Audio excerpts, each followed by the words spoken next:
পশ্চিমবঙ্গের কলকাতায় পরিকল্পিত ও নৃশংস হত্যাকাণ্ডের শিকার হয়েছেন ঝিনাইদহ ৪ আসনের সংসদ সদস্য আনোয়ারুল আজিম আনার। তাকে কলকাতার নিউ টাউনে সঞ্জীবা গার্ডেনের একটি ফ্ল্যাটে শ্বাসরোধ করে হত্যার পর লাশ টুকরো টুকরো করে ট্রলি ব্যাগে ভরে অজ্ঞাত স্থানে নিয়ে ফেলে দেয় হত্যাকারীরা। সন্দেহ তালিকায় উঠে এসেছে শিলাস্তি রহমান নামের এক তরুণীর নাম। তদন্ত সংশ্লিষ্টরা জানান, ব্যবসায়িক দ্বন্দ্বের সূত্র ধরে এমপি আনারকে হত্যার পরিকল্পনা করে আখতারুজ্জামান শাহীন। এছাড়া শিলাস্তি রহমান নামের এক তরুণীর নামও এ ঘটনায় সন্দেহভাজনের তালিকায় আছেন। শিলাস্তিকে হানি ট্র্যাপ হিসেবে ব্যবহার করা হতে পারে বলে জানিয়েছে ডিবি। ওয়ালটন ফ্রিজ কিনে অনেকের মতো আপনিও হয়ে যেতে পারেন মিলেনিয়াল। সেরা পণ্যের সেরা অফার।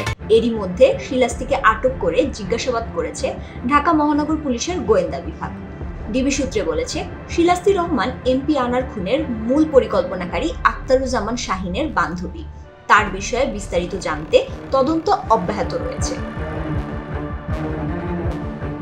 কলকাতার একটি সূত্রে জানায় যে ফ্ল্যাটে এমপি আনারকে খুন করা হয়েছে 13ই মে সেখানে 2 জন পুরুষ ও 1 জন নারী প্রবেশ করেন।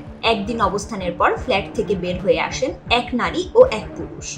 ধারণা করা হচ্ছে ওই নারী শিলাস্তি রহমান। 13ই মে তিনি আমানুল্লাহ ও এমপি আনারের সঙ্গে ফ্ল্যাটে ঢুকে থাকতে পারেন। ঢাকার ডিবি সূত্র বলছে, তাদের ধারণা ওই নারী শিলাস্তি রহমান, কারণ তিনি 15ই মে বিমানে দেশে ফেরেন। তার সঙ্গে দেশে ফেরেন মূল কিলার আমানুল্লাহ। ঢাকা মহানগর পুলিশের গোয়েন্দা বিভাগের দায়িত্বশীল একজন কর্মকর্তা বলেন, হত্যাকাণ্ডের সময় শিলাস্তি 3 তলা ফ্ল্যাটের একটি তলায় অবস্থান করছিলেন, তবে সামনে ছিলেন না।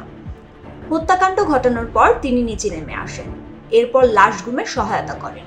আমানুল্লাহ ও শিলাস্তি মিলেই এমপি আনারের টুকরো করা লাশ একটি ট্রলিতে নিয়ে প্রথমে বের হয়েছিলেন বলে তথ্য রয়েছে। ফাহমিদা সৃষ্টির মানচিত্র।